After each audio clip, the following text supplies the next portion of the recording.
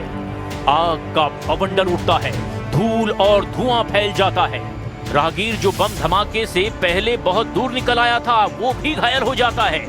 सुरक्षा कर्मी अपनी कुर्सी छोड़कर खड़ा होता है। बुजुर्ग जान बचाने के लिए भागता है। धमाके के शोर से राहगीर अपने कान ढक लेता है। सुरक्षा कर्मी, बुजुर्ग और जख्मी राहगीर फिर एक साथ आकर अपने अपने घाव देखने लगते हैं। लेकिन सड़क पर दौड़ती गाड़ियों का काफिला नहीं थमता। हालांकि बम विस्फोट के बाद उस तरफ लोग जाने की हिम्मत नहीं जुटा पाए। पाकिस्तान में सिलसिलेवार बम विस्फोट हो रहे हैं, लेकिन पेशावर फेडरल कांस्टेबलरी पर जो हमला हुआ वो बेहद खौफनाक हो सकता था। तीनों फिदाइन हमलावरों को अगर मेन गेट पर ही नहीं रोका जाता तो बहुत भारी नुकसान होता। At 8:11 a.m., a suicide attack was carried out at the Federal Constabulary Gate. 3 of our soldiers were martyred. There were 2 suicide bombers, and our constables stopped the attack as soon as they entered. They neutralized them immediately, which prevented major losses.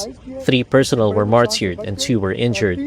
We conducted a joint clearance operation, and everything inside has now been cleared. After securing the rooftops and the entire compound, we can say the area is fully safe. 20 दिनों के भीतर पाकिस्तान में 7 भयानक हमले हुए हैं।